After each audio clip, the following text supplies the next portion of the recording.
All right, I think we'll call our meeting to order. Our Metro Management Council meeting for April 8. Thanks for joining us today. First time of business is determination of a quorum. We do have 4 of our members here, and I believe Commissioner Benninga might be joining us online as well shortly. So we do have a quorum. So we have to approve the agenda. So I'd ask for a motion and a second to approve the agenda. Move to approve. Second. All right, we have a motion by Kylie, second by Erickson to approve our agenda. Let's take a roll call vote there. Councilor Kylie? Yes. Councilor Erickson? Yes. Commissioner Karski? Yes. Mayor Tenhaken is a yes, so that passes 4-0. Public input, anyone here for public input today? All right. We'll move on to item 3, approval of our minutes from December 16 that were provided to us. I'd look for a motion there. Move to approve. Second. All right, motion by Erickson and seconded by Karski to approve those. Any discussion on the minutes? All right, hearing none. Councilor Kylie? Yes. Councilor Erickson? Yes. Commissioner Karski? Yes. Mayor Tenhaken is a yes. That passes 4-0. Move on to item 4, which is our director's report from Scott. Scott, good afternoon, sir. Good afternoon, Mayor and council members. Scott McMahon, Director of Metro Communications. We do have a lengthy budget presentation today, so I'm going to go through the director's report as quick as I can so that we can have plenty of time for the budget presentation. We'll begin with the staffing update. Across the nation last year was a difficult time for PSAPs. Many of the larger PSAPs lost as many as 0.25% of their staff. So as much as 25% of operators moved on to different professions. It was a difficult year for us as well here at Metro Communications. We had we saw a number of resignations last year, but in the last 6 months we have not had resignations. So I think we're on the right path again to retaining staff and continuing to provide the services that we provide. We do intend to hire 3 operator positions in June of this year, and that will place the agency back to full staffing levels. So we're excited about that June date. And full staffing for us is 53 staff, 53 full-time staff. Metro has moved to a continuous hiring testing process, which will provide us with a better scheduling arrangement for testing, interviews, and all the steps that come along with an application to Metro Communications. And it'll help us maintain a current eligibility list. In the past, we would have all of our leadership staff trying to accommodate an extra 40 hours of work in their work week, and then some of their other duties would be hard to get to. So this process will allow us just a better scheduling so we can bring in a few applicants each week and work through the process that way.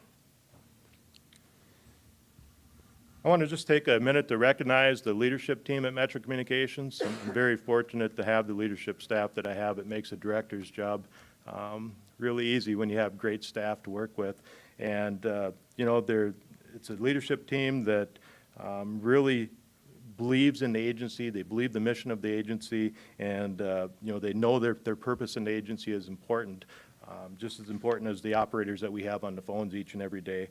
But they do kind of take a back room or behind the scenes you know, look in the agency, because they're not always the ones that are out front and handling those calls for service. So the team is unified, they're very visionary, they're very talented, ambitious towards working towards any new project that comes our way. And I'm just extremely proud of this team for their dedication to the agency and our mission. And I'd like to just recognize each one of them. So we have Justin Faber, who's our Quality Assurance Coordinator. We have Anna Raker, our Business Manager. We have Amy Chase, our Deputy Director, and then Matt Tooley is our Technology Coordinator, and then April Pontrelli is our Training Coordinator. So just a big thank you to all those folks for the work that they do. Amen. I'll echo that too. Thanks, guys. So the South Dakota 911 Coordination Board has approved funding in the amount of $1,042,862.23 for Metro Communications Agency. This is funding that has already supported the purchase of some new equipment in our agency. A portion of that funding will be used to support council equipment and radio communications in the new public safety training campus facility. And the remaining funds are intended to support the hiring of additional staff as presented in our 2022 budget request, which we'll discuss a little bit later here this afternoon. Next item is the Family First Coronavirus Response Act, which expired on December 31st, 2020. You may recall last year I came to this board and asked for our voluntary participation in that plan so that we could assist staff with time off should they become ill with the COVID virus. And we did have a number of people that participated in that. There is a new act called the American Rescue Plan Act of 2021, and that was enacted in March with the begin date of April 1st here in 2021. We'll continue to monitor the details from the Department of Labor to determine Metro's voluntary participation, but I just wanted to let you know that that is something that's available, and that if our agency is in a position to become involved with that program, I'd likely come back to you and seek permission to do that. So. April 11th through the 17th is National Public Safety Telecommunicators Week. I would invite all of you to feel free to stop by Metro Communications next week. This is a week where we really recognize the Metro Communication operators for their role in providing for public safety. Our communication operators are the true heroes under the headset at Metro Communications. There's no way that I could perform the work that they do, and it's a specialized work, and it takes special people to be able to perform that work. So again, just a recognition for next week to look at all the work that they do and the critical role that they play in public safety. On March 22nd, you've probably seen some of the news campaign related to text to 911 that is now available across the entire state. And the campaign message is call when you can, text if you can't, and then of course remember not to text and drive. So I think that's a very valuable tool for people to have to be able to call 911 in cases where they can't, either because of some type of a disability or because maybe they're being held against their will, or some other criminal act is taking place where they can't call, but they can certainly make that text. So it's a good tool to have. Scott, I have seen ads, and I was wondering how that works. So you text 911, and you text, I need help, or fire at my house, or whatever. Mm-hmm. Then does our dispatcher call them back, or do they communicate all via text? It's all via text. Much like what we do today with the hearing impaired environment, it's go ahead with your message, or the first question we're going to ask is what is your location, and what's the address of your emergency, and then we'll continue to gather details, phone number, those types of things, but it's all text back and forth. There is no live communication. Having said that, Mayor, that's also a good point to make is that texting is a totally different form of communication than live discussion. So sometimes we can't hear the emotion of the caller. We might not be able to get some other descriptive type of conversation that tells us how emergent that situation is. So we lose that in a text environment versus a live environment. Mm-hmm. That's why we always encourage people to call when they can. Sure. Okay, the last portion of this is the charts that we normally show at these meetings. And you'll notice at the top chart there is a decline in the number of phone calls in and out at the various councils that we have, PD East, PD West, Minnehaha County Sheriff's Office, Data Fire, and County Fire. The call taker positions continue to handle about the same amount of incoming phone calls. But the important thing to recognize is at Data and Minnehaha County Sheriff's Office and the fire boards, the number of calls being answered, telephone calls being answered at those boards are declining heavily, and that's what our goal is for call takers to take telephone calls, dispatchers to do the other work, which is do radio communications and those types of functions. So there is a bit of a discrepancy in the PD East and West. It shows that they received more telephone calls at those particular councils. It's because we were moving staff around due to COVID, and the boards didn't necessarily follow the staff, so there is some discrepancy, and it looks like there was more calls handled at PD East and West, but that's not the case. It's just the way that our tracking system's set up. So. Sure. The bottom chart talks about the calls for services or the incidents that we create for police and fire and medical agencies, and then also the radio transmits. The calls for service are on the left side of the chart there, and you can see that it's relatively flat. We're not seeing a large increase in calls for service. And then on the right side of the chart is the push-to-talks or radio transmits. Again, you can see it's relatively flat. From some discussion that Justin and I had, across the nation, some agencies are seeing a decrease in call volume or decrease in calls for service. Here at Metro over the past year with the COVID environment, we've pretty much stayed level. So that's how we have gone through the COVID environment differently, I guess, than some of the other PSAPs across the nation. So, and that's the director's report, Mayor. All right, thanks, Scott. Anyone on the council have any questions for Scott on the report? All right. Well, Mr. Mayor, this is Gerald Benega. I'm sorry that I'm into the conversation late.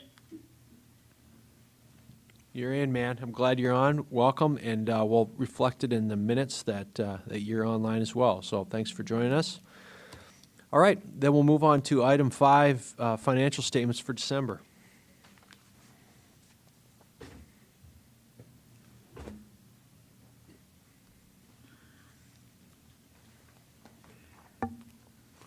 Hello. Hi, Anna. Hi. Like Scott said, we have a big agenda today, and so I'm going to move fairly quickly through the financials, but please stop me at any time if you have any questions at all. Okay? So we have several sets of financials today. The first is for the period ending December 31st of 2020. And so the financials you have in your packet reflect all the year-end adjustments that we make in preparation for audit. And probably most significant is our year-to-date cash ended at just under $500,000, and that's quite a bit lower than the prior year, but that would be as expected.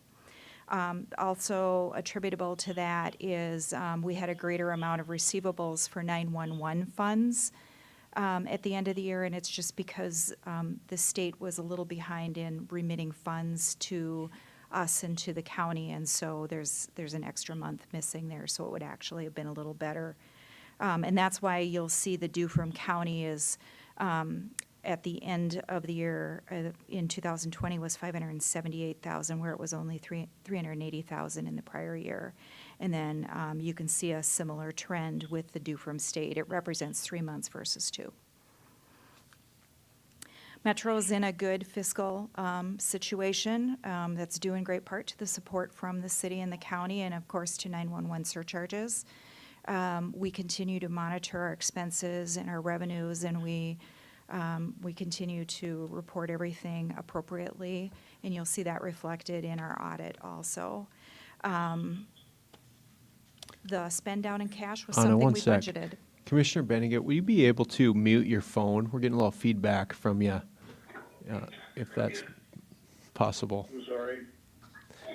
Thank you, sir. Go ahead, Anna. Okay. So I think your balance sheet shows that we're healthy and we're in a good situation and we're where we should be. The second page is a comparison from current to prior year. So this would be a comparison for the year ending 2020 to the year ending 2019. And there you can see the growth in 911 surcharges from the prior year because we make an adjustment for receivables at the end of the year, just like we did the prior year. You also see the increase from city and county share from 2019 to 2020. And you'll see that there's quite a significant, there's actually just a slight increase in personnel, but there's a fairly significant decrease in operational expenses. Our operational expenses are not a significant part of our budget, but the decrease, if you recall, was due in great part to the 911 trunk lines taken over by the state of South Dakota. And so that was a very good thing for all of the agencies across the state, all the PSAPs, counties, and cities, for those expenses and support. Moving to the third page, that is a comparison of the current year budget versus actuals. So for 2020, this shows where we came in at the end of the year, all things considered. And you can see our revenues were very, very close to budgeted. and we were at 99% of budgeted revenues. For expenses, we were at, for personnel, we were at 90, just short of 98% of budgeted personnel costs. And for operating, the one thing I will point out there, though, that shows a pension expense, which is an adjustment, and that pension expense is $264,000, and that's related to our SDRS pension. So if you take that out, we'd actually be significantly under budget in payroll. And then you can see how we were under budget in operating expenses, just from budgeted, similarly to 2019. All right. Any questions regarding 2020? Any questions from the council for on this? All right. Looks We good. just need a motion to accept these financials, I believe. Moved. Second? All right. Motion by Karski and seconded by Kylie. Any discussion? All right, we'll take a vote on those. Counselor Kylie, Yes. Counselor Erickson, Yes. Commissioner Karski, Yes. and Commissioner Benninga. Yes. Yes. Mayor Tenhagen's a yes. That's passes 5-0. So we'll move on to item 6, which is our January to March 2021 financials. All right, thank you. So again, 3 sheets. The first is your balance sheet summary for the first quarter of 2021. And again, you can see our cash is down from the prior year. As budgeted, we were planning to spend a little cash again this year. The other thing to recognize here is we're behind in the 911 surcharges, and so those came in. We just got the March payment just actually within the last day or so, and so this you're going to see in the surcharges where that's short a couple $100,000, and so if you add a couple $100,000, we'd be very near where we were last year. You can also see our accounts receivable is fairly consistent, and our due from state and due from county shows that we did get the rest of the November and December receipts of 2020, and so it reconciles those due from amounts there. I don't really have anything else particular to point out in the balance sheet, so I'm going to move on to the current versus prior year actual summary. So here is, on page 2, here is where you'll see our year-to-date surcharges should reflect January surcharges, which would be the surcharges paid by you and I and everybody in the room on our phones. They get remitted to the state in February, and then the state generally remits them to us in March. So they're generally 45 days behind, just under that logic. We just got those receipts just this week. So there was, no way to receive them in March. But you can see the prior year to date was $218,000. So hopefully in April, you'll see a double up on those, and we'll get caught up with those receipts. You can see your county and city share, and the increase from last year is reflected there. Services revenue is fairly consistent, as is other revenue is a little lower. That's just timing of PD saturations, and it's also a reduction in interest income. Interest income on our checking account is, interest rates are a little less than they were. You can see personnel. Our expenses are down a little bit from last year, and we do have some vacancies. Scott just talked about the hiring process, and so you'll see that catch up a little bit. You can see our operating expenses are a little more than last year in the supplies area, and that reflects that we have purchased some of those expenses that Scott talked about in that grant. And so we've made those purchases, and then we will submit and get reimbursed for those purchases now, hopefully in April. So there's some of those costs there, and that is indeed the capital outlay that you see there of $7,000, and that's a 911 education simulator, and that was part of that grant purchase that Amy and her team will be using.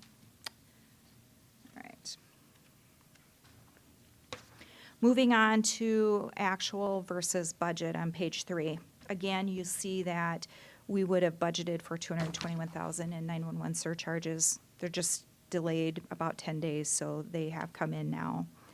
And then you can see our various revenues as far as billed amounts. Jumping down to personnel, again, we're a little below budgeted. Scott addressed that earlier. And then in operating expenses, you can see we're fairly close to where we thought we would be in most of the line items. Again, there's some expenses in there that put us, that are for those grants, and then you'll see that revenue flow in up above under grants in your next financials. I think we're in a good situation, utilizing the grants. Revenues are coming in. We're very close to where we would anticipate them. We're seeing about a 1% increase in 911 surcharges, and that's been fairly consistent. The simulator is on hand already then? Or- We've paid for it. It has not shipped yet. Okay. Well, it hasn't arrived yet. Yep. Okay, good. So, any questions about January through March? All right, any questions for Anna on the January to March financials? All right, not seeing or hearing any, should we approve these? with Move a to motion? approve. Second. All right, Second, Benega. all right, Good motion. to Gerald. Motion by Counselor Kylie and second by Benninga.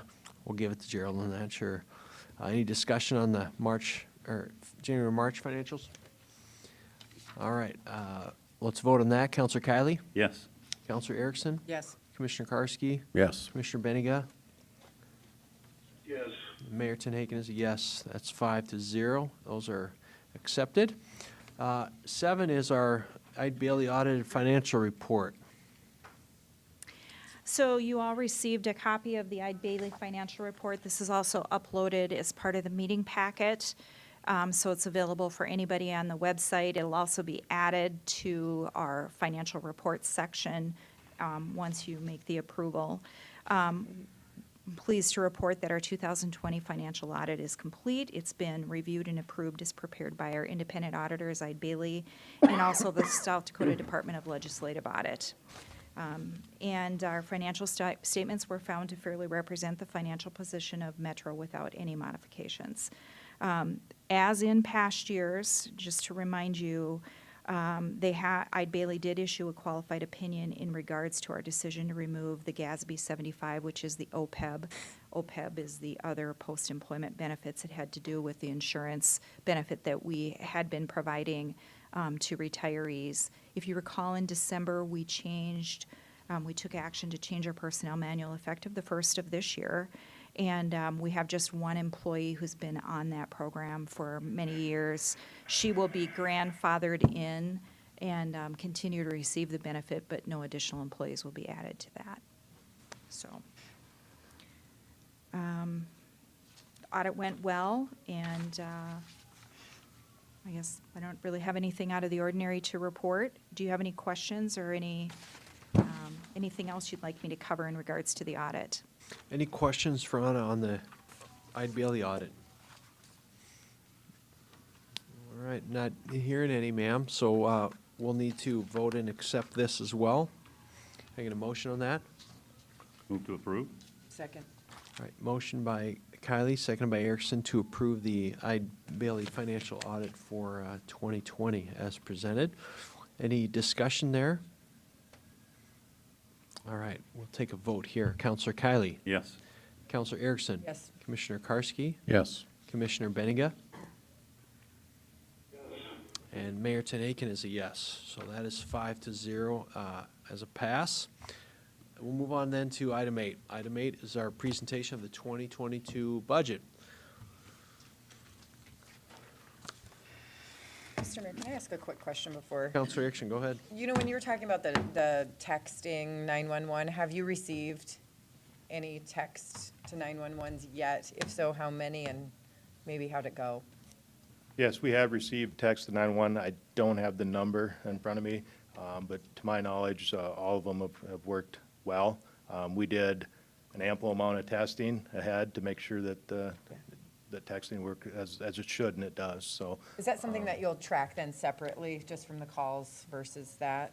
Yes, we can. We have what's called the ECAT system, which is part of the Next Gen 911 telephone system that we can extract that information from. So in future reports, I'll try and provide an update as far as, how many we've received anyway, so, Thank you. yep. Okay, well, we saved some time. We didn't go through the audit page by page, so, so we made up some time today. So yes, I'd like to just introduce you to our 2022 Metro Communications Agency budget request. Get the clicker.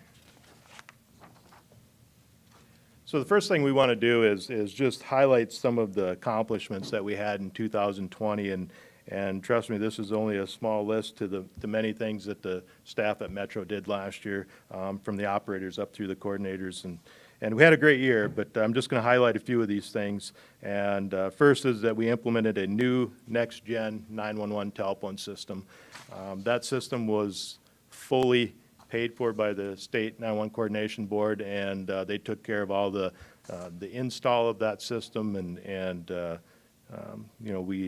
we're very happy with the system. It's working as it should, and it was a nice new product that we're able to use without having to pay the upfront cost on that. So, COVID, like many agencies and many businesses, we had to change our practices a little bit, our business practices, our policies, and as a matter of fact, procedure-wise, Justin reminds me that we had over 100 changes in our procedure last year, just to keep up with all the new information that was coming about related to COVID.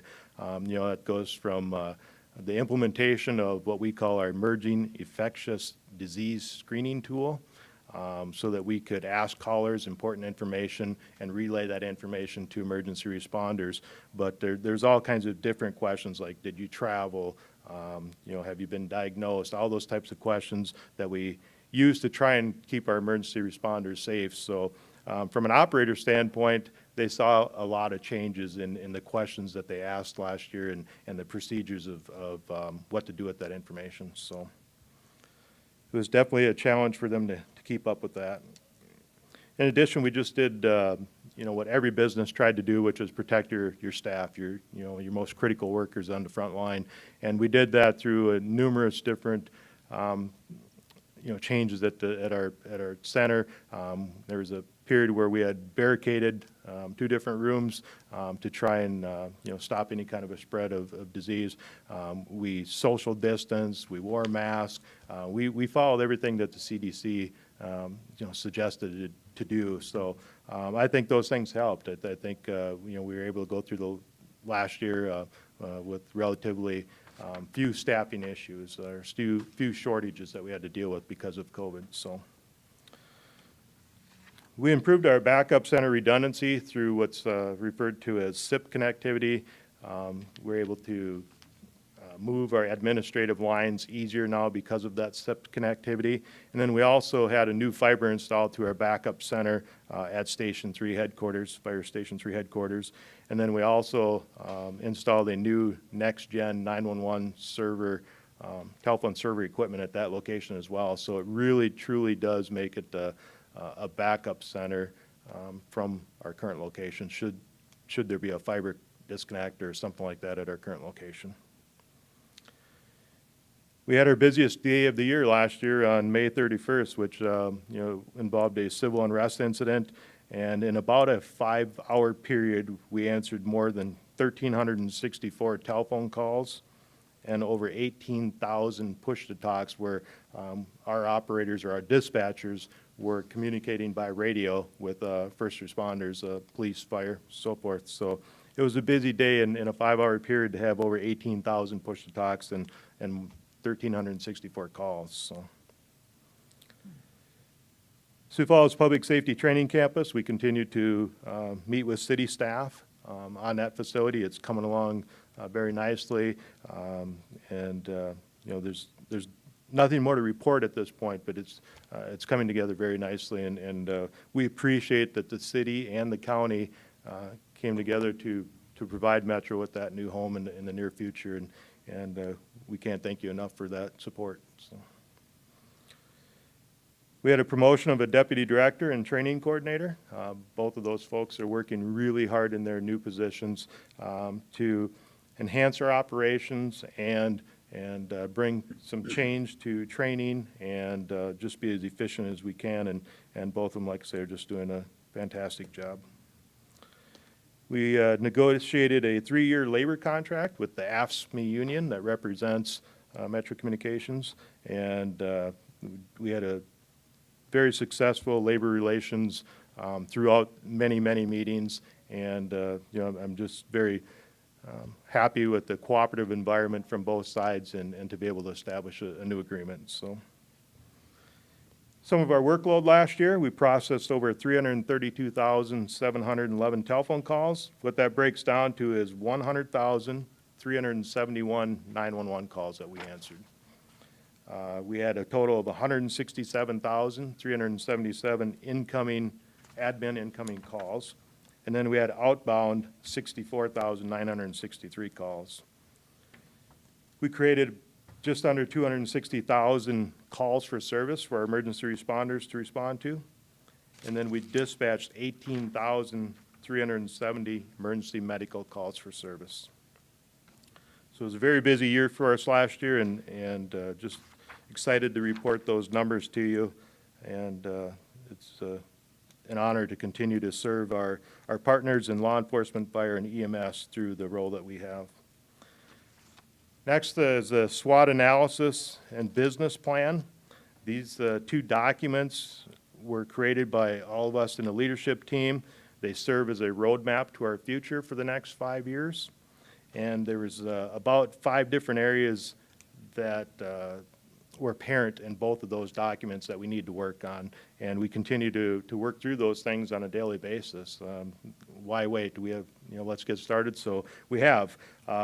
Improved facilities was one of the things on our list. And we're making great progress, like I said, with the Public Safety Training Campus. But we're also doing some things at our current location.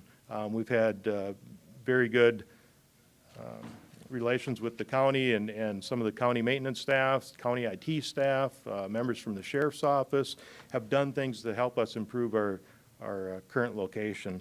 And that includes things like security cameras, access controlled doors, new carpet, new paint, some of those types of things, as well as some closer parking for the Metro staff. So when they're leaving at certain hours of the day, they have a closer walk to their vehicle. So all those things are things that are helping where our current location is. Additional staffing, operations, and part-time business support. This is something we're going to talk a little bit further about as we go through our presentation, so I won't spend much time on that right at the moment. Create partnerships. This is another thing that we identified. It's our best method to increase efficiencies in our operations and our financials. Anytime we can make a partnership, we can be assured that there will be cost savings for one or both agencies, and it'll create efficiencies. Staying abreast of technology, we continue to be able to upgrade systems through state assistance as well as our normal operating budget. Organize and refine operations. So what we've done is we've looked at the workloads of all the positions in our agency. We've looked at the levels of supervision, the duties that everyone has. And then we took a close look at really the call takers versus dispatchers and the different functions that they serve. Well, a call taker collects information from callers and they provide EMD instruction to callers. A dispatcher provides information to emergency responders, they update CAD, and they perform status checks and other radio functions. So what we're presenting today is a 5-year plan that keeps us at least the same level of operations as we are today for call taking. We recognize that in the future, we will need to work with our police and fire partners to determine whether there's a need to expand those councils, which already we have had some of those discussions, and already we know, as Justin and Amy will present here shortly, that there is a need to work on those in the future. So as I mentioned, the South Dakota 911 Coordination Board did provide us with a funding award. It's that $1,042,862.23. What we would request to do with that funding is to hire 4 additional operators over a 2-year period. This would be funding to pay for their salary as well as all related benefits. And for that 2-year period for those 4 operators, it's $630,486. We would also intend to use $100,640 to buy 6 additional consoles for our new public safety center. We'd propose to use $252,632 to purchase 4 additional radio positions for our new public safety center. Some data analytical software. This is something that some of our medical partners are using in Sioux Falls, and we'd like to be able to have the same type of software so that we can share information. That amount is $30,878. Cybersecurity enhancement. This is one that we've already worked on in our agency. We want to make sure we try and protect our systems from any type of hack or any other cyber-related attack. So we've already purchased some computers and deployed them to try and make us a little bit more of a hardened target. Portable radios. We do need 3 of those for our PSAP as kind of a backup situation or emergency type of backup radio communications, as well as for tactical dispatch team. They actually respond to the scene, so they're requesting radios for that purpose. And then, as was mentioned earlier, the 911 simulator. This is more of a public education tool. We can take this device out to schools or some other type of event and work with younger kids to show them how to text the 911 or call 911. And all the older simulator systems that were out there were all with the old rotary phone dial, and we don't have those anymore. This is the type of device that actually uses a cell phone type device. So next is the justification for staffing. Scott, before you Sure. go on, can you tell us a little bit more about the Coordination Board Funding Award and about the availability and the frequency of that? It is a one-time event. It's something that came about, I believe it was late last fall, and my understanding is it's actually related to just the state having funds available that they're willing to release some of those funds to help the 28 PSAPs that are across the state. So it's, I guess, good management of funds at the state level, to include 911 surcharges, and they just want to send some of that money back to PSAPs and bring down their fund amount at the state level. And it was an application process? It was an application process. They did do some work ahead of time to determine how to distribute the money fairly. So it is based on size of the organization and, your total operating budget, those types of things. So in our fair portion of the money that they intend to kick back, which I believe was about $4 million, is the $1,042,000. So Well, good job in taking advantage of that. absolutely, Yeah. absolutely. So justification for staffing, our 2022 budget request includes these 4 new positions, 100% funded over 2 years with the 911 Coordination Board. You might ask the question, well, what do we need these 4 positions? And the answer is yes, we need the 4 positions. And the reason why is we're trying to keep up with population growth. I know I've mentioned the number that we're currently at about 1 operator per every 5,200 people in the city. And we're trying to just keep up with population growth. Last year, I believe the city grew by about 5,000 people. So it's just an example of why we need to keep up with that growth. Our calls for service growth are going to increase right along with population growth. That's just a trend that we've seen over the years. So we're trying to keep up with that. Partner agency growth, Justin and Amy are going to talk about that in a little bit, but as our police and fire and sheriff's office organizations grow, there's more push to talk, more radio talk that's taking place, so we need to try and keep up with that growth. Scott, if I can interrupt you real Sure. quick. So the 4 additional operators over 2 years, that's actually 315 a year that you're talking about, right? But, yeah, Not 300, per year, but okay. right, about 300. Okay. Just wanted to 15,000. clarify. Yep. Thank you. Next Just span of control, making sure that we have the right amount of operators on the right amount of supervision, and, just planning ahead for that as our agency grows.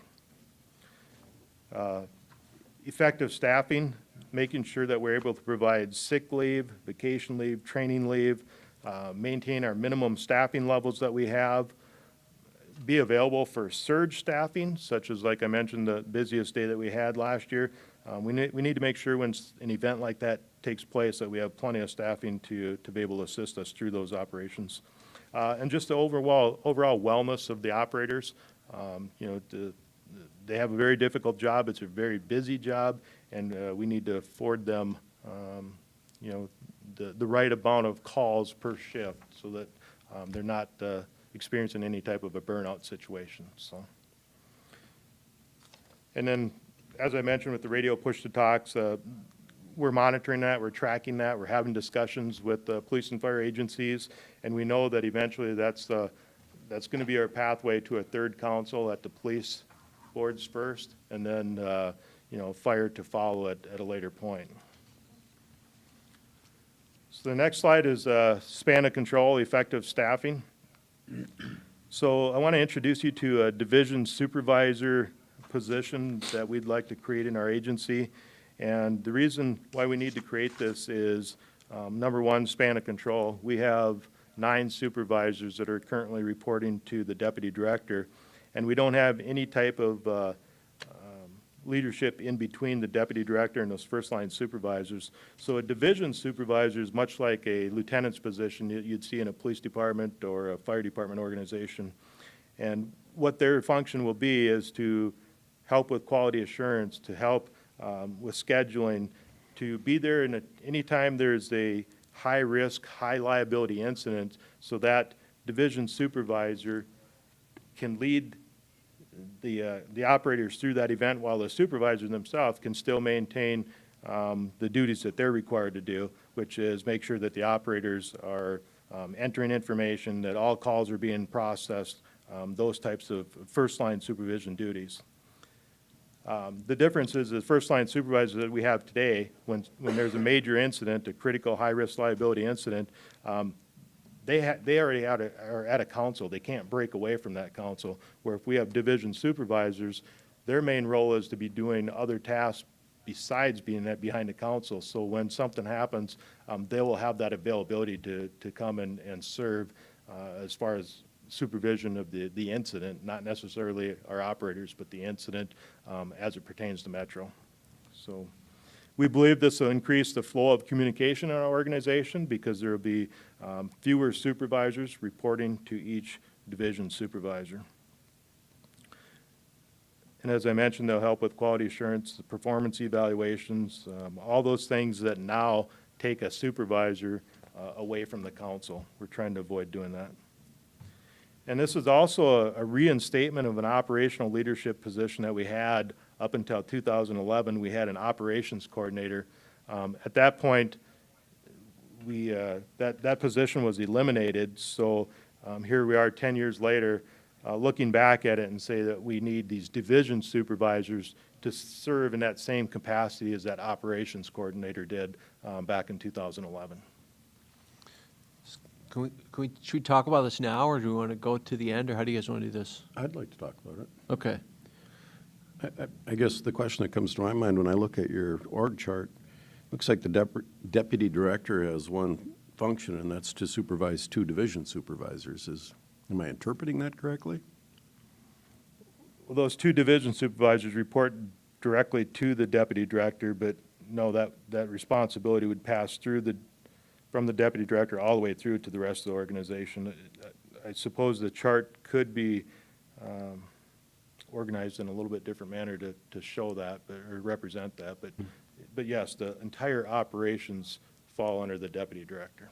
Okay, so That was going to be my question too, is your leadership team, again, in the org chart, you have quality assurance, technology, training coordinator, all with no staffing responsibilities, business manager, currently with no staffing responsibilities, and everything falling under one division supervisor. And so it feels like there's an opportunity, I'll call it, maybe to reassess that a little bit, in that all the managerial responsibilities and the people responsibilities, which is a lot of times the hardest part of management, all fall to one person right now. And maybe that's not how operation plays out, but it does on paper. And so I guess adding another layer of supervisory control, I think, is certainly worth a discussion. But to me, it seems like there could be an opportunity with those other positions as well to see if there's a re-rack or a reorg in some way to create some shared responsibility there. Sure. I think there is plenty of day-to-day information that supports why a quality assurance coordinator doesn't have the opportunity to also serve as some type of a supervisor to the floor staff. And same with the technology coordinator. He doesn't have any staff reporting to him because he's working in technology, much like an IT person doesn't supervise somebody else in the department unless they're the IT supervisor. Same with their training coordinator.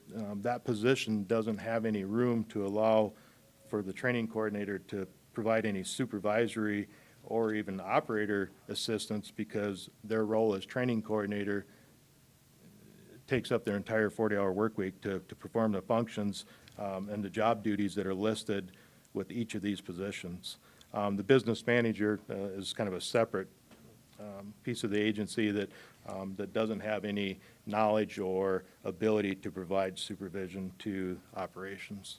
So really, it does fall under the deputy director to supervise the entire operational unit, and then myself to oversee operations as well as the administrative positions or the coordinator positions that are in our agency. Can I? Go ahead. Okay, so, and maybe I missed it that you said this before, but in your description of the division supervisor, it says support quality assurance. So that isn't a line drawn between that. So would that need to be adjusted to where the quality assurance coordinator would also fall under that division supervisor? Or what are you thinking about that? And then second, do the division supervisors take calls? Good questions.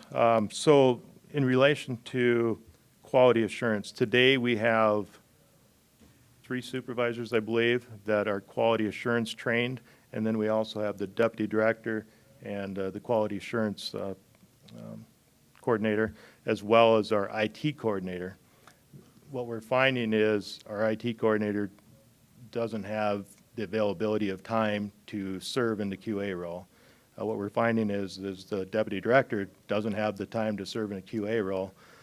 So what's happening is our QA is mostly being performed by our quality assurance person, who has other duties on his list of duties as well. And then anytime that we pull a supervisor off the floor to do QA, then we end up short on the floor, or no supervision on the floor.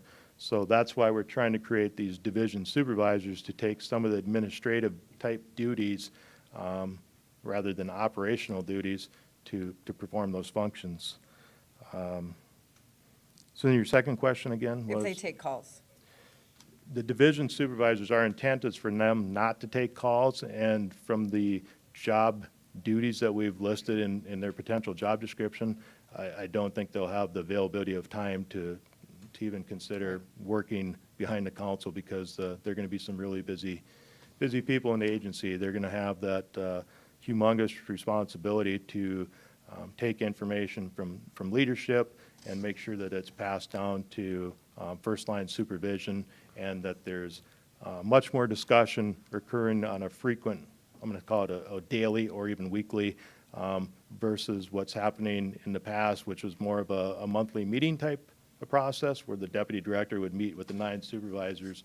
And it's one of those things where if you only have a meeting once a month, then sometimes your business waits a month to to get solved. So this way, if we have these two division supervisors, they can work with the first line supervisors on a daily basis. Okay, so if I can, on the previous page, justification for staffing, it's 4 new operator positions funded for 2 years. Are Right. those just caller operators?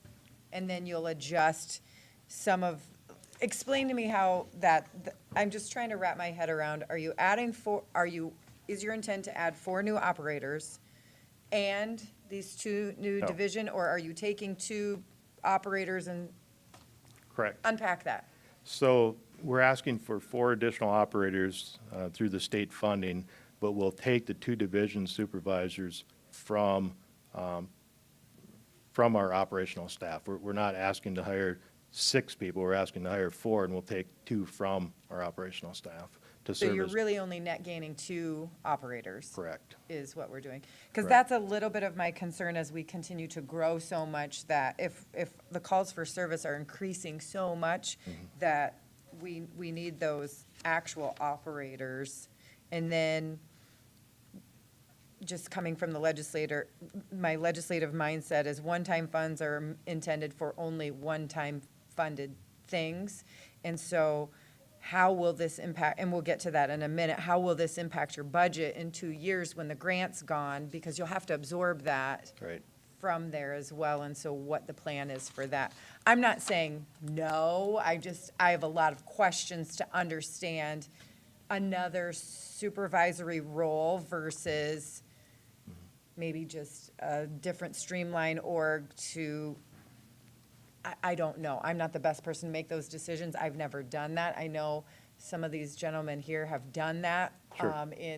You've done it as a mayor a whole bunch, and so I'm not the expert to tell you how to do that, but I don't know if there's another option, is kind of my thought. Yeah, those are good questions, and I do believe in trying to keep an agency flat at the top of the organization and putting your resources and your investment in people on the front line. I do believe in that. My leadership staff can attest that I've said many times, I think over the years, what happened as the agency grew and as the number of responsibilities grew, we started just assigning those responsibilities to wherever we could assign them, whether it was actually something that the deputy director should be doing, Or not, or yeah. something that the coordinator should be doing, or something that maybe an operator should be doing. But what we've done is, over the years, being absent from 2 positions like the division supervisors, we keep assigning responsibilities, and in some shape or form, we are pulling operators off the floor because they have these responsibilities of scheduling or, creating performance evaluations, all these other tasks. And first-line supervisors still will do performance evaluations, but the division supervisors will do performance evaluations on all the supervisors, which takes less of Amy's time to perform all those. And I think the closer you become to something, the more understanding you Right. have. So if Amy is not out on the floor working with the supervisors on a daily basis, it's more difficult to get that close view compared to the division supervisors that would be working on the floor on a daily basis. And our other intent is also to work weekends to get some weekend coverage, late evening coverage, when typically the leadership staff is gone, and that's where that high liability, high risk type incidents will have somebody there of not necessarily a coordinator level, but just a step under that to manage that incident until one of us leadership staff can arrive to take over. Go ahead, Councilor Cotton. Thank you. Well, my understanding is to date, our deputy director and our supervisors have been spread very thin. And so this will help carry much of that load so that they can actually concentrate on their main job versus doing many different things. Right. My experience, when you have to do many different things instead of really working on what your primary position is that your quality maybe suffers as a result of that. So I can see the need for this. And I think it looks a little top-heavy, or in this case, bottom-heavy, because we are talking about 2 division supervisors, not 1. Right. And we're looking at 3 different shifts, too, throughout the organization. We got Power Shift A, Power Shift B, and then we have the C shift. So I guess that leads to my question, with 2 division supervisors, how do they spread themselves out over those 3 different shifts? So one thing I want to mention too, because I haven't done it yet, is if this position, the division supervisor's position, is filled by supervisors, our intent is not to backfill those supervisor positions. So right now we're at 9. If we have 2 supervisors that apply and successfully, accept this position, we won't fill those 2 positions, those supervisor positions back. We did that in an ACO position last year where we're trying to run fewer applicants through at a time, so that way we didn't need the 9 ACO positions. We were able to go down to 8. So that's kind of what we're looking at here as well, is if, it could be anybody. It could be an operator, it could be an ACO, or it could be a supervisor that that obtains this leadership role, but our intent is not to fill a supervisor position if Well, that's the case. I know that I have been on the floor at times when the supervisors have been serving in the roles of operators, and then when other operators need assistance, that supervisor is not available to them. Right. And then you have a definite break in the chain at that point in time. Yeah. So again, I can see where this would help resolve that. I guess one example that quickly comes to mind is during the tornado event, when I came in for that, we had a supervisor that was answering phone calls as fast as he could, process the information, put it in a CAD. So while he was doing that, he was distracted from everything else that was going on amongst the people that he's supposed to be supervising. So it took away from him his ability to be able to stay very closely connected to everybody else that was on the floor. Now, by that time, of course, leadership staff were there to serve in that role, and that's what we're looking for these division supervisors, that if something happens on a Saturday afternoon, we'll have somebody there that can jump into that critical leadership position and not be behind a phone or behind a console or on the phone, so. Okay. One final thought I have is, the organization isn't super flat, in my opinion, in that you have the operators reporting to a supervisor, supervisor to a division supervisor, division to a deputy director to a director. So that's, 5 layers in a 55-person organization. So it does feel like there's a lot of layers in where the bulk of the work happens. So not saying the positions aren't warranted, but if that's a lot of layers. I'm probably 5 layers deep from any employee in the city, and we have 1,500. Okay. So I'm just trying to figure out if and this isn't a criticism, but we have some departments in the city that we're looking at. We need to re-rack this. We've been doing it this way for 30 years, and is there a better way to structure using our existing FTEs that would create some efficiencies? Sure. And because the easy button is typically to add people to existing structure, and that may be the solution. But I just want to make sure we've exhausted every other option to say, because when you have coordinator positions reporting to the director, I'm like, well, is there a different structure there that could be more efficient? Okay. We can certainly take a look at it. If there's questions that you folks have, please reach out to us in the next month or so, and we'll try and answer those questions.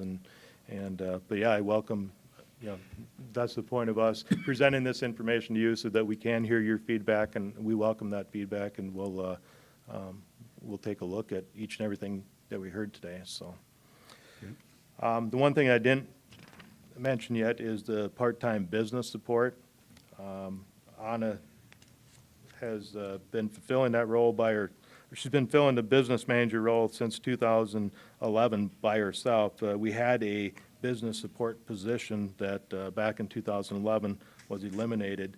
And, with all the responsibilities related to human resources, financials, and various other tasks that are on Anna's list, it's become too much work for one person to be able to manage effectively. And what we're looking for is some support for Anna to build in redundancy, that if she would need some time away from work, we have somebody else that can pick up and fill those responsibilities of payroll or HR needs or, whatever it might be. And that's the reason why we're asking for the part-time business support, is to gain a position that was eliminated back in 2011 and to provide some support and redundancy. And I'm assuming that, Anna, your position is normally an 8 to 5 position.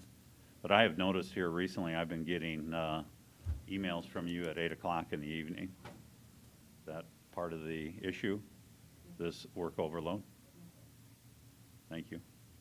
Now, I will mention that the city finance team is available if Anna all of a sudden needed, a month off for some unexpected reason. City finance team is able to help with payroll, but there's many other responsibilities beyond payroll that Anna has that we'd like to try and build some redundancy into our agency through this part-time business support position. Okay, I'll move into the next slide, which is nationwide PSAP staffing trend. This information comes to us through the Association of Public Safety Communication Officials, which is commonly referred to as APCO. APCO is our library for research information in the PSAP industry. That's the location where we go to see the trends and so forth that are happening nationwide. In this chart, they've identified 3 types of call centers: large centers, medium centers, and small centers. Small centers are less than 16 full-time employees. Medium are 16 to 75, which is Metro's position, and then more than 75 full-time employees. The interesting thing about this chart is that nearly 40% of small PSAPs are fully staffed. And the reason why, in my belief, is that a small center, they have at least 2 people always available. So if the workload is really for one, but they have 2, it reduces the number of calls that any one operator are handling. In a larger center, I think the belief that I have and the information that I've received is that in a larger center, you may have 1 operator per 8,000 residents. So the reason why that number is growing that high is that in a center like, let's say, Metro size, where we have 10 or 11 operators working at a time, sometimes rather than having additional staff, we can count on one of those other 9 operators to handle that telephone call. If I'm not available to answer it, one of the other 9 in the center can answer it. The problem that sometimes creates is that these operators are handling more calls for service than what a smaller center would be, and sometimes that leads to a burnout situation. So as you can see here in this chart, with medium PSAPs, about 16% of medium PSAPs are fully staffed the entire year, and only about 4% of large PSAPs are fully staffed. So the rest of the year, they're trying to hire staff because of the fact that they have a high turnover rate. So in 2020, large PSAPs had a 25% turnover rate.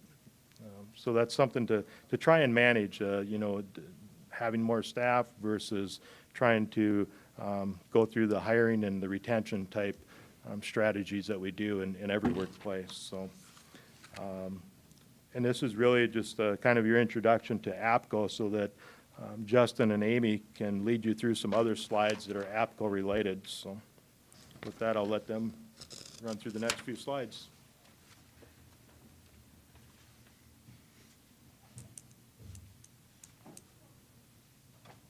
Good afternoon, Good afternoon. I'm Justin Faber, Quality Assurance Coordinator. and I'm Amy Chase, Deputy Director. All right, so I want to transition first off this chart, and then we'll kind of transition into the data that we're going to talk about today. This chart, while it's from APCO, is actually from a much larger study that they did that's called Retains, APCO Retains. It's been around over 10 years now, but they update it every handful of years with any type of dispatch-related analytics that they can find that help PSAPs try to retain employees. And so right now we're 53 We're going to be in the upper 50s if this budget is approved. So we're in the upper 80–90% of that medium-sized PSAP. And we know that going into our new center in 2023, in that building is where we're going to make the transition to a large center. And so our goal, our challenge as a leadership team is in that large center graph. We want to be part of that very small blue sliver of PSAPs that can be fully staffed for the entire year.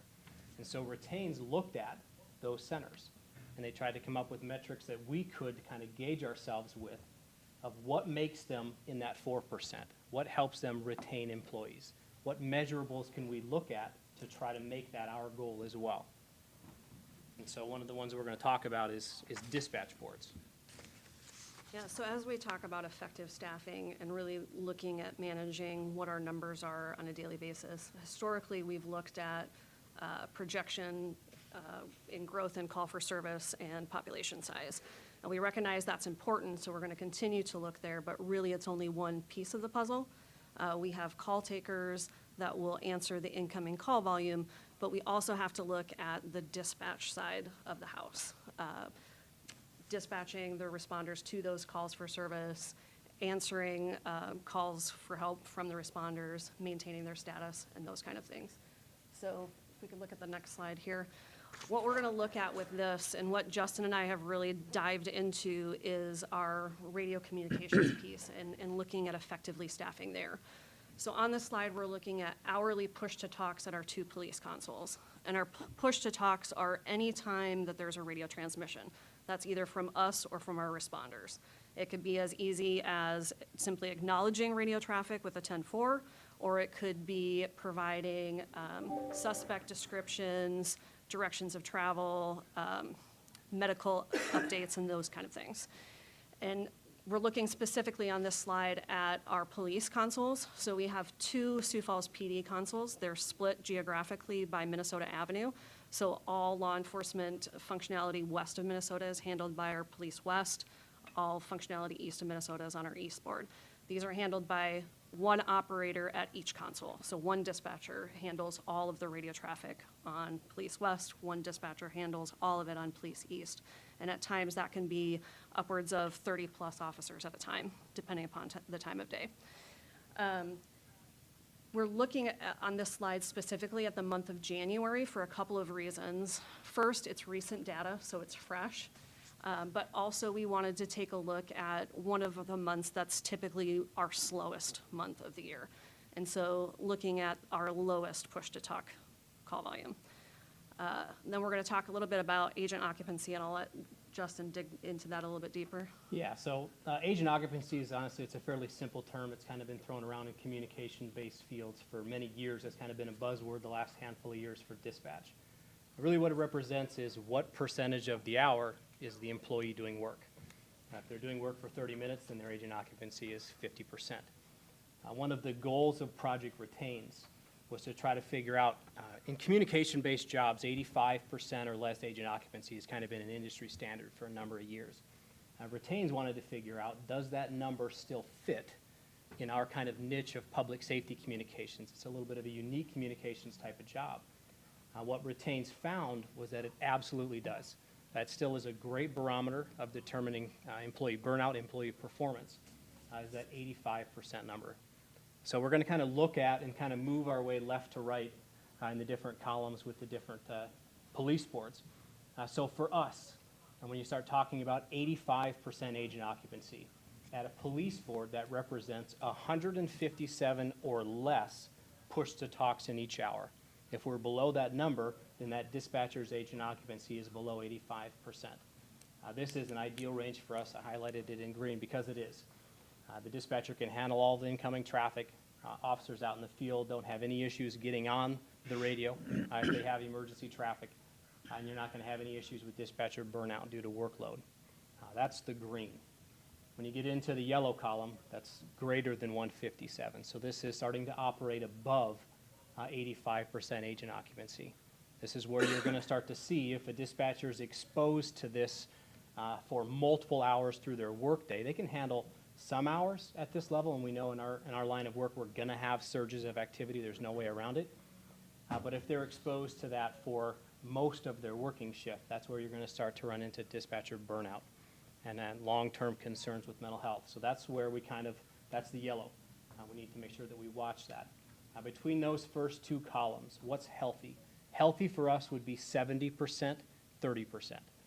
That's a ratio that we should strive for. 70% less than 157, 30% over 157. It's kind of difficult to see. I apologize that the red with black text isn't so great on the projected screen, but that's greater than 185 is the red column. Well, 185, an easy way to think about that is that represents 100% agent occupancy for a dispatcher. That means in that 60 minutes, they're going to be performing a task every minute of the hour. And when you're operating at 100%, that can be very difficult. Yeah, and to put it into another perspective, that's one radio transmission every 14 to 15 seconds. And again, that radio transmission could be short, simple acknowledgement, or it could be quite lengthy. And so when you're already trying to put multiple push-to-talks in that short a period, it can lead to some issues with overlapping and responders not being able to get out over the radio. Yep. And again, even with this category, just due to the nature of our job, there are going to be incidents where we see ourselves spike into this category and there's no way to avoid it. But a good healthy number here, 10 to 15%. We want to be below that number in this category. So now that we kind of have an understanding of the numbers, I want to go and look at our busiest hours for a police dispatcher at Metro.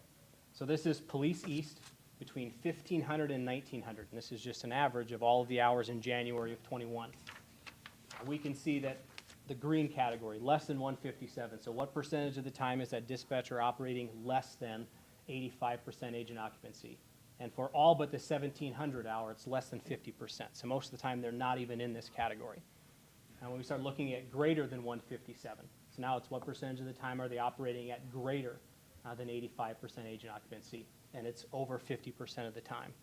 And then what percentage of all of the hours are they operating greater than 185, where it's 100% or more? So when you start talking about those push-to-talks where the dispatcher has to listen, comprehend, and then usually take some form of action. When you get above 185, so you're above 100% agent occupancy, you start to have a bunch of overlap in those tasks. So it's listen, comprehend, take action, but then sometimes when you're that busy, it's listen, comprehend, while you're taking action, listen again, comprehend, and then take action again. And that overlap is what leads to our biggest threat of burnout for a dispatcher. And during our busiest hours, we operate at that level about 40% of all of the hours for the month of January. So those are very busy hours for us. We know that our police radios are busy. We've known for a number of years. So we've developed procedures to help us better operate in these environments. So certainly we are as successful as we can be in these environments where we can operate successfully, but it's certainly not a long-term successful option for us. Yeah, we made several radio efficiency changes internally back in 2019. We worked very closely with our partner agencies looking at are there things that we don't need to put over the radio? Are there updates that can be done from their mobile data computers versus a push-to-talk on the radio? So we internally have made a lot of those efficiencies, and we've been very successful, but we recognize that even with those changes, we're back up to operating, between 38 and 45% during these busy hours where our target percentage is 10 to 15. So we recognize that the time is here to take additional action. Do you have shifts that overlap during this time period? We do have 2 power shifts that cover our peak hours. Right. Yep. So our morning shift is from 6 a.m. to 2 p.m. and our afternoon shift is 2 p.m. to 10 p.m. We do have a AM power shift that comes in and works 10 a.m. to 6 p.m. And then we have another power shift that comes in from 6 p.m. to 2 a.m. to cover the overlap between afternoons and night shift. So it helps to split that up somewhat. It does. So that, Yeah, it helps with the overall workload in the center when we have Yeah. the adjusted staffing for our power shifts. What's important to recognize with these positions, so last year or 2 years ago when we talked about adding additional staff, and the target of those staff was our fire board and our sheriff's board, right? And those are what we would call blended positions. So they do both radio and phone. And so by adding additional call takers out on the floor, we can take some of that phone volume off of those boards so that they can focus on the radio and it brings their agent occupancy down. These boards, they are 100% radio. So there is no workload to take off of them. They are responsible for that radio, and that's 100% of their duties. So even if we had 20 people working out on the floor, we're still funneling every single Police West call through one dispatcher. Yep. Okay, so and that's my, go that's ahead. what I'm wondering. How many people are that in that 1,500, 1,900 hour? How many people are we talking about there? So our current minimum staffing is 9 people during that hour. So but you got during that 9 hour, people we have doing- 1 person doing Police West and 1 person doing Police So East. there's only one person represented by each Correct. By candidate. each, correct, yep. Hmm. Yep. And so then I also kind of wanted to focus on what I would consider healthy hours for us. So this is midnight, I'm sorry, go back a couple slides quick. Midnight to 2 a.m. I'll jump forward one more. There we go, right there. Perfect. So these hours, by no stretch of the imagination would I classify these hours as quiet or uneventful. These are still very busy hours for us. We still deal with a lot of very serious events. But because of the different times of the day, sometimes you have different amounts of total officers out on the radio. You might not have your school resource officers out on the radio at midnight or 1 o'clock in the morning. You don't have a lot of detectives out and about doing follow-up, no police admin staff out on the radio. So those are some of the things that kind of impact total volume. But these are hours for us that we need to try to emulate in other parts of the day, because these are what I would consider extremely healthy numbers. This is where we want to be for every hour of the day. 70, 30, 10 to 15. I mean, it's just, if we could make these 3 hours the entire 24 hours a day, we'd be in great shape. All right, the next two I'll kind of go through quickly. It's just a, I guess, more comprehensive, for lack of a better term, way to look at this data. Instead of breaking it down just specifically by hour, we're also looking at it by now day of the week as well. This is what Amy and I are looking at when we're making operational staffing decisions, because we know that certain days of the week, some of the hours are even busier than what other days of the week are. So when we're looking at effective staffing numbers, this is what we're looking at. And we recognize that on Friday and Saturday nights, that heightened, higher volume radio actually goes until about 2 or 3 o'clock in the morning. Whereas during the week, once we get past midnight, we're usually in pretty good shape. So this is Police East. We do have a couple hours that are pretty concerning. If you look at Thursdays at 1,800 for the month of January, now keep in mind the sample size here is fairly small. I don't know if there was either 4 or 5 Thursdays in January, but on those 4 or 5 days, we had 235 was our average push-to-talks per hour. 27% higher than our target of 10%. Yep. So that's a significant. Yeah, and I'm still, maybe I didn't ask the question right or don't understand it properly, but that column or that 235, that's one person doing that, but how many people total are doing that? About 30 officers is a pretty good average in terms of what 30 officers are communicating back to one individual. one dispatcher. Yep, correct. Why is there only one individual?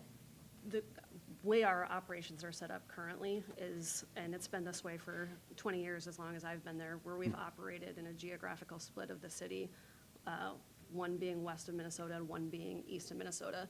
And those are the conversations that we've had with police leadership team, saying that here's the data, the time to do a change is here. Just because we've always done something one way doesn't mean we should continue Thank you. that practice. Thank you. Yep. So those are the things that we're looking at. Okay. Right now, we just don't know what that looks like yet. Is that the addition of a third police console? Is it an addition of a third console 24 hours a day, or is it just during the peak hours? Is it maybe 4 consoles and do a quadrant base? Is it something completely different? We don't know yet. Okay.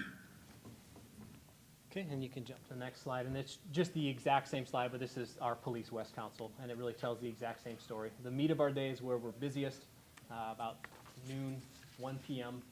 Until about midnight. And again, we have a lot of the same kind of concerning hours in here as well, where we have multiple hours where we're above 200 as an average for the month of January. So the next slide we've talked quite a bit about already, but again, the addition of staff is not addressing the bottleneck of one dispatcher handling the increased push-to-talk traffic.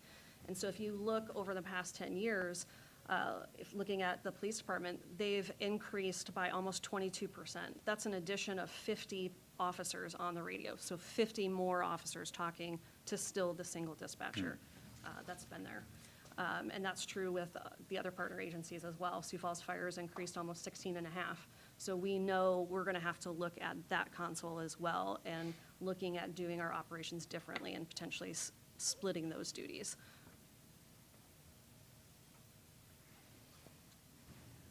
Okay. And then this slide, it's important to look at, yes, we're talking about push-to-talks, but historically, this is the information that we've given you, the projected growth for calls for service and population. That is still something that we need to look at, right? We need to look at the entire picture. So as you look at that line that says floor FTEs, that's what we're asking for in this budget presentation.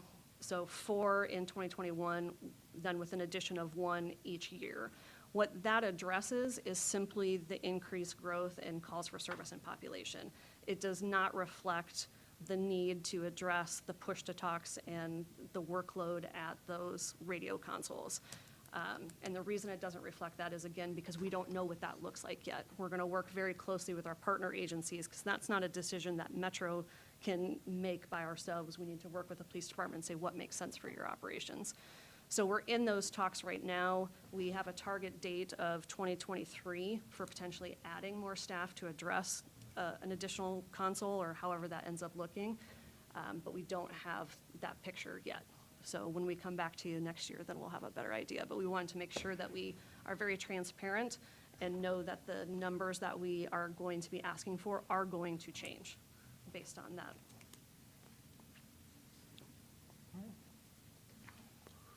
you have any questions at all? I know there was a lot of information, a lot of data to kind of, What, in this chart right here, floor FTEs, 2020, 47, 2021, 45 in parentheses, what's that about? The 47 to 45 just reflects the possibility of adding those 2 division supervisors, where they would be on they would be filled by operational staff. So our operational staff would drop from 47 You'd to go 45. down yep.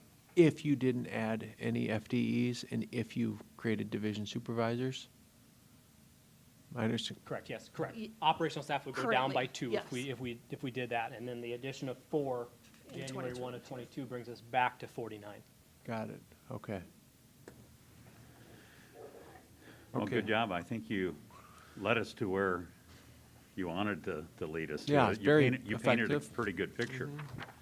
And both of you did an excellent job.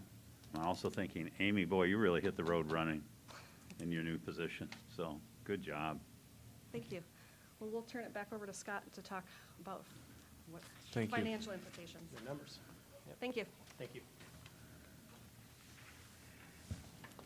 Yeah, thanks again, Amy and Justin. Great job on putting all that information together.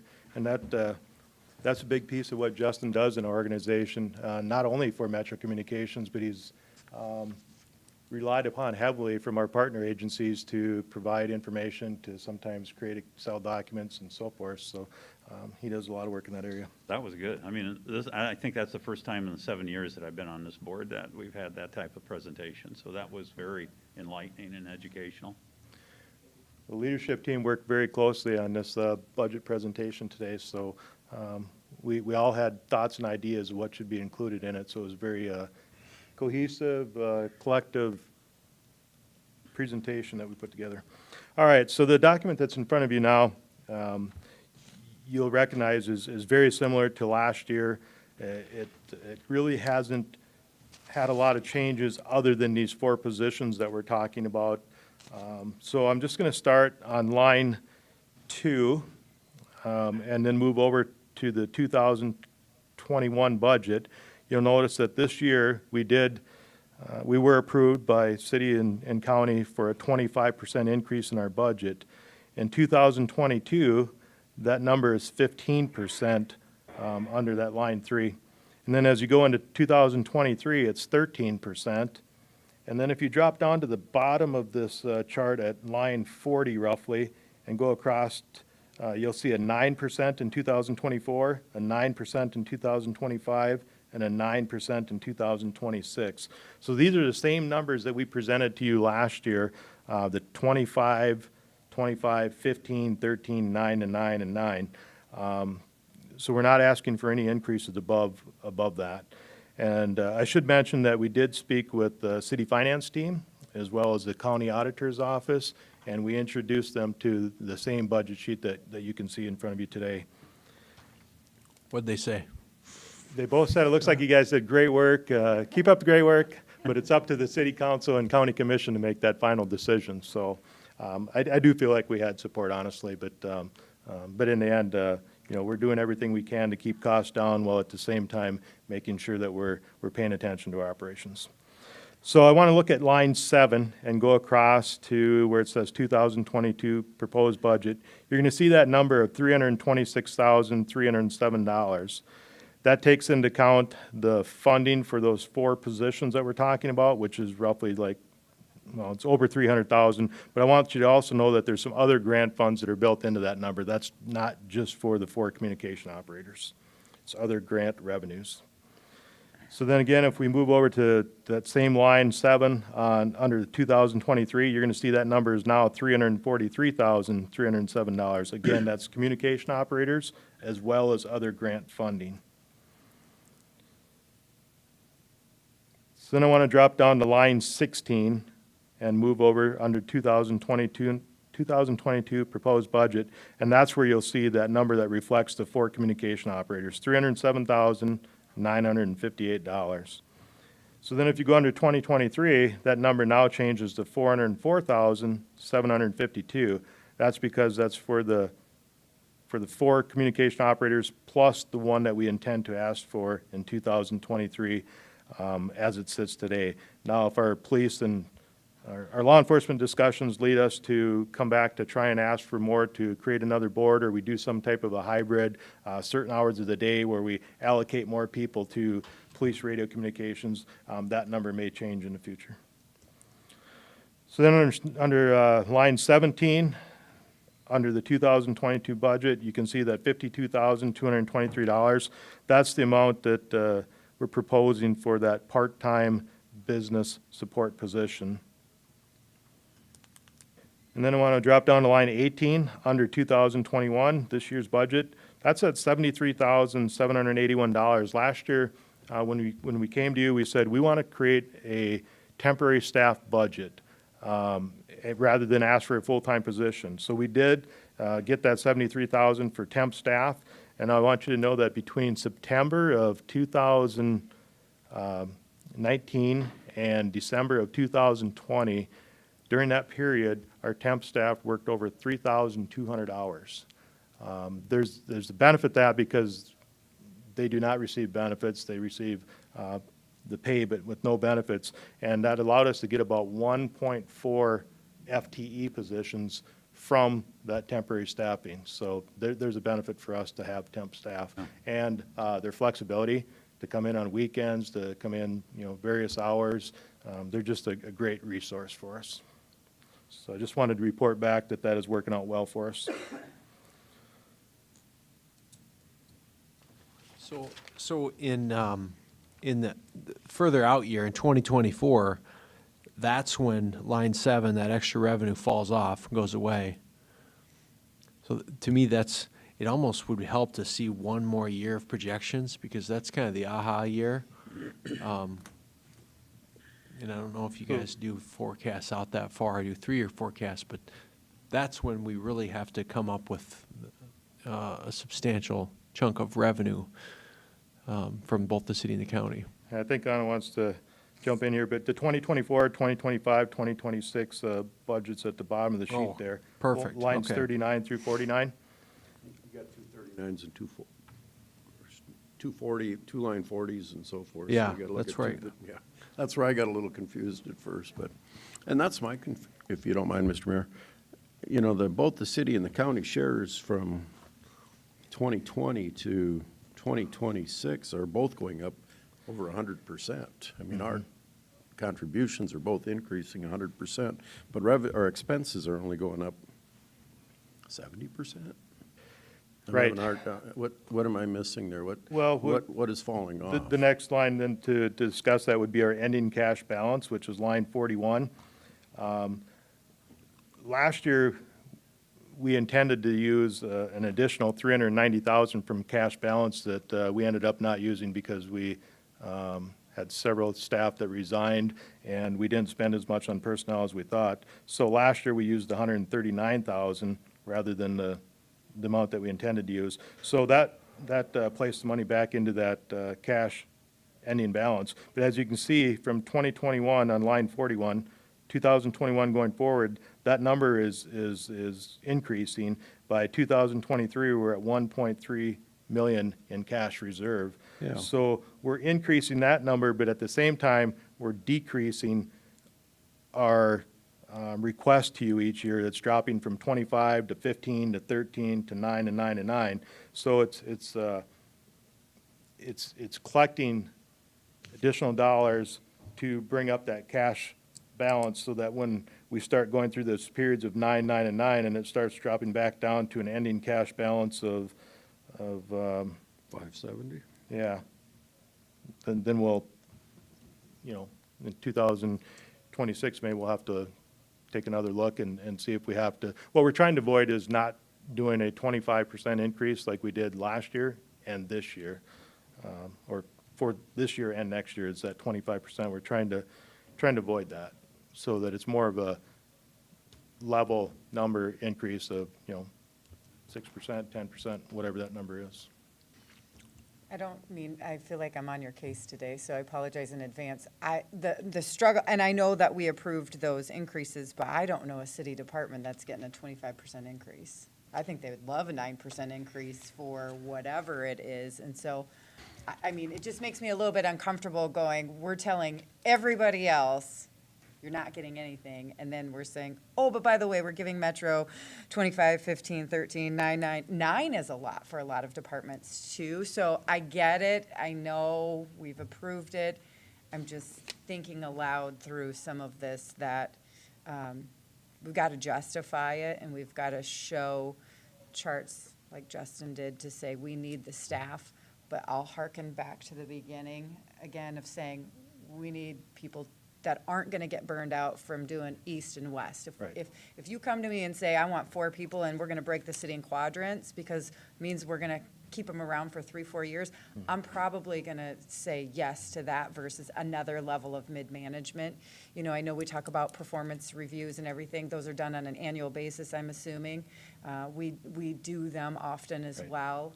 And I know it's not easy, but you get in a routine that I just would love to invest more in those frontline workers that when I call 911 because my son is choking or I'm in a car accident, I want somebody there now versus, no offense, I don't care if you have another level of people to report to. And most people won't see that, but I also understand we need to make sure that y'all aren't getting burned out too because you matter also. So I know I kind of jumped around a little bit, but I just, as we look at the city budget, I mean, it's, you know, mayor has to go back and say, hey, sorry, guys, you know, parks, you're not getting a 25 increase because we gave it to Metro. And I know it's balanced around, and that's not maybe necessarily fair, but we've got to, I don't know. I'm just a little bit uncomfortable with some.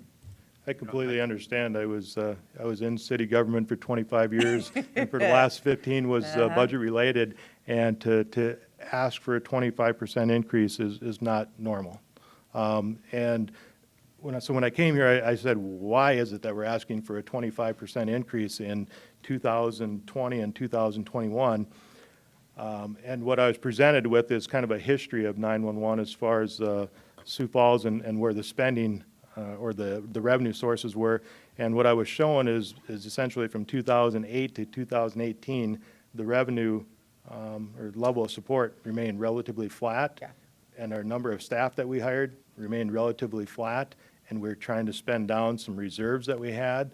So all of that, I think now is, you know, is something that Right. we're trying to, I don't want to say fix history, but we're going back and saying we had this period of 10-plus years where we didn't increase support, so now, unfortunately, we have to increase support to maintain our operations. You know, and that was the point that I was going to make. That for years and years, we basically flatlined, and we weren't investing in Metro the way it should have been.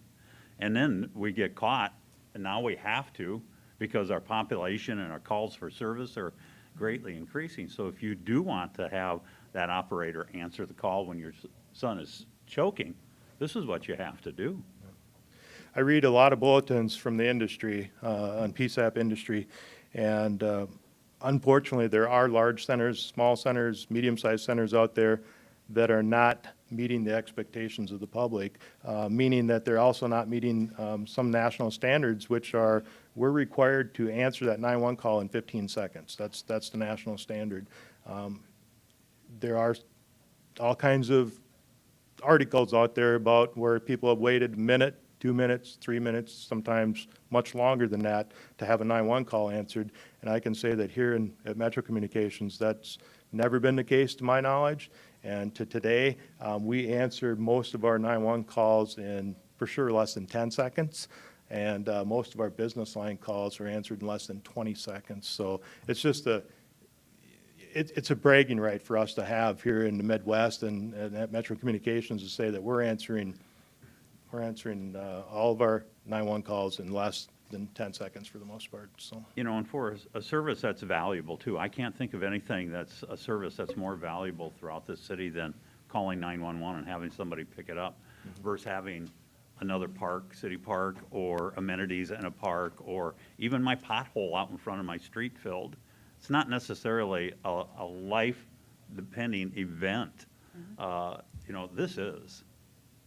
And again, unfortunately, some of the articles that I've read is, you know, some of these larger PSAPs are, you know, they're down 50 or 100 operators, and the call times have been extended out, you know, drastically, and they have operators working 12, 15-hour days.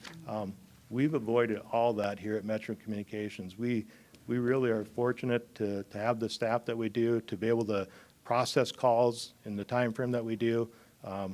We're doing a tremendous job. And I owe that to the staff at Metro Communications, but we have to be able to support those staff today and into the future, and I think that's what our budget presentation tries to do, is to outline our needs staffing-wise, but also be very respectful of the fact that the city and county are seeing a significant increase from 2019 to 2026. You're right, Commissioner, it's 100% increase from just a few years ago. Well, Counselor Kiley did a great job of holding the line for 8 years, but now we're going to. Well, no, Ow! I know, I'm saying that tongue in cheek. You don't have to be defensive, Counselor. no, I know that it was in, yeah, that's okay, but it's, number one, it was 7 years. And I really think that we have made tremendous strides in the last 3 years and with the current administration. I think that's the big change. And it's just something that provide the service to the citizens, the service that they deserve. I think it was something that was necessary. But I think if we, now that we played catch up, if we can just continue at this level and investing as we should, we hopefully won't have to be doing that again in 4 or 5 years. And I 7 years. respect both boards have asked for us to put together a 5-year plan, and that's what we did with our SWOT analysis, is where are the problems in our agency. But then that 5-year budget plan, or business plan, is where we sat down as a leadership team and said, what do we need to be able to be at minimum operations or to be at effective operations like we are today? What is that number? I'll tell you that we're far behind what APCO is suggesting that we have for operators, but every city is different. Every PSAP is different. So what they suggest might be a need for another center, but we don't necessarily need to be at that same level. Yes. So that's what we're trying to do, is what's the right amount of staff for Metro Communications? What can our partners, our support system of the city and county and PSAP surcharges, you know, how can we move forward without? I appreciate you Bankrupting. saying that, Scott, because one thing I get tired of hearing from different departments is, well, national standards say that we should be here. Right. Yeah, everybody's different. You've seen one PSAP, you've seen one PSAP. Right. We need to hear from you what you need, not based on national standards. I pay attention to national standards, but I'm really, our goal is our local standard. What is our local standard? What do we need for staffing, and what can our supporting agents, cities and county what level of support can they provide, so. Well, I gotta say, I appreciate the data-driven approach to the staffing justification, because often, there's 13 departments in the city, the justification is the city's grown by X amount and we have not kept up, we have not added the same amount of staff. Well, technology has changed and all this stuff, so show me the numbers actually that show that that's a need. So I think you guys did a great job with that, and I think the other piece is, we got a $10 million PSAP, that we just bonded for, and so I know a building's nothing without the people, but just to the sensitivity that, man, Right. we're spending a lot of money on Metro right now, and including bonding and so forth. But I got to agree with Councilor Kiley on, if you look at like critical services the city provides, your toilet better flush and not back up in your house. I mean, that's one that people will get hot about. Someone better come when 911 is called. Yeah. And so it is a critical service. I think you'll get some level of support, but I'm going to also agree with Councilor Erickson that what I'm hearing is the frontline call volumes are the pinch points. So taking 2 right away and making 2 supervisors right away who don't take calls, that's kind of a tougher one to swallow, I think, at least for me personally, versus removing any call volume capacity off the floor, I think will be very hard sell for me. I think we're hearing you loud and clear on that today from this body, and we'll go back to the drawing table and figure out a way that, we can look at that and try and make it work in another way. So I agree, Mayor, our true service is coming from those people that are on the front line, which is our operators at each and every council, and we need to make sure we have the appropriate amount of people working in those positions. So, we'll do everything we can to go back and look and see if there's a different method maybe other than these division supervisors.